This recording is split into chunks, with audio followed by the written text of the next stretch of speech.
Hi, I'm Simon and welcome to the third episode of Gamers Living Room. The handful of you who've seen the previous two episodes won't be at all surprised to find that in today's episode I'm going to be showing you my third system and a favourite title from it. In fact, this system was my main game system for quite a few years and as a result had many of my favourite titles released for it. This in itself posed a big problem when it came to selecting a favourite game for it. So instead what I've done is picked one that had quite an impact on me, and it was actually a title that made me want to own this system in the first place. So let's take a look at another milestone on my gaming journey.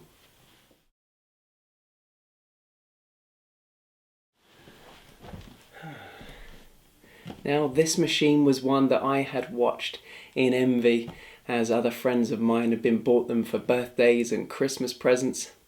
That was until they dropped the price from £499 to £399 and bundled it with Batman and a couple of other games in 1989. Yes, you've probably already guessed it. It's this.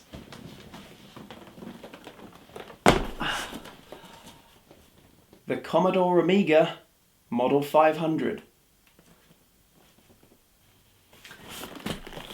Yes, this big beauty is something I've wanted for quite some time.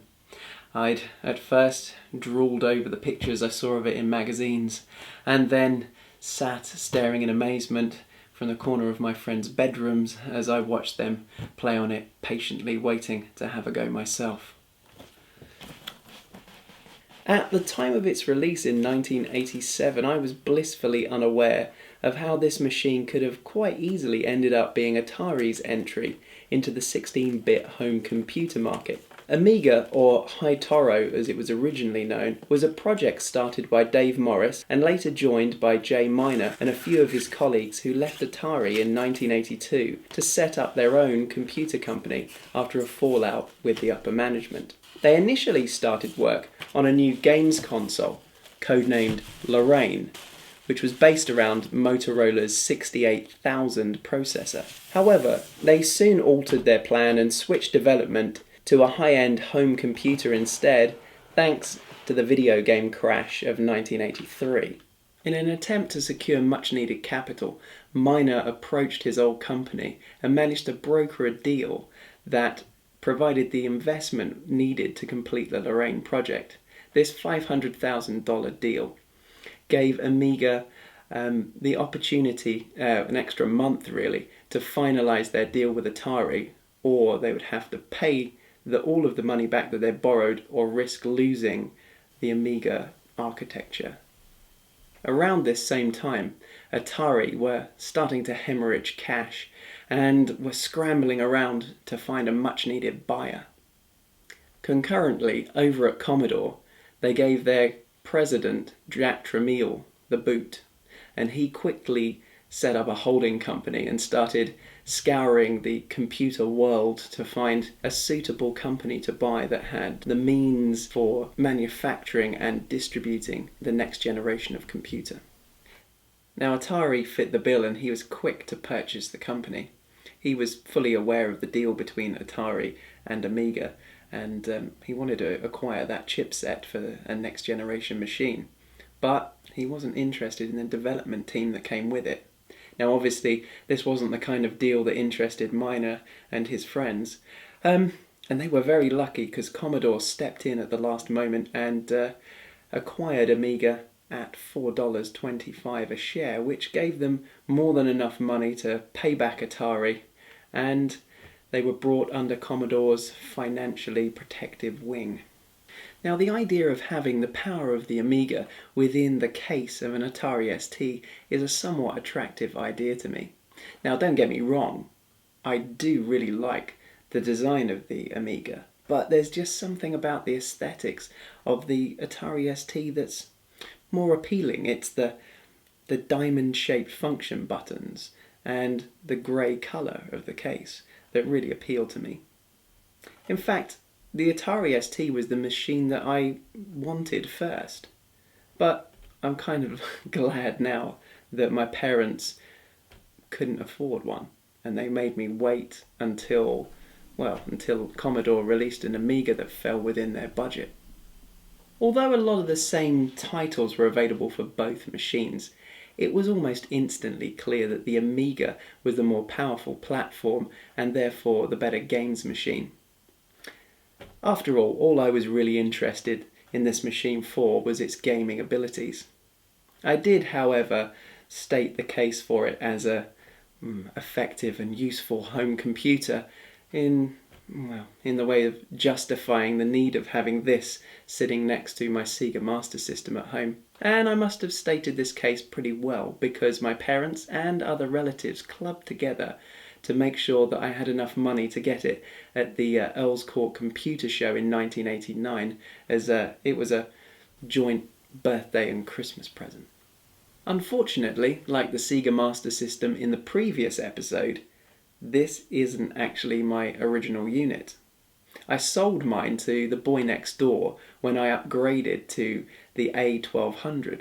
Now, I recently called my parents because I knew I wanted to make this video, and I wanted to see if my next door neighbour, or their next door neighbours, still had the original machine.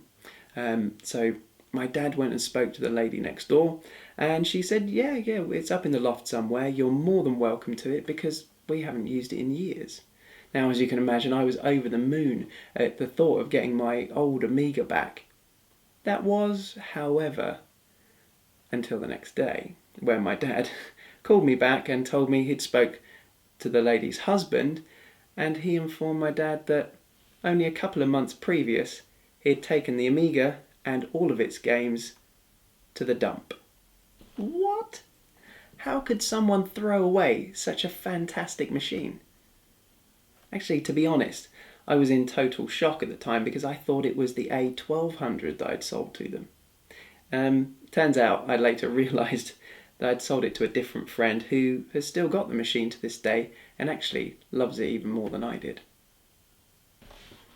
Now, this particular machine was purchased off eBay just last week.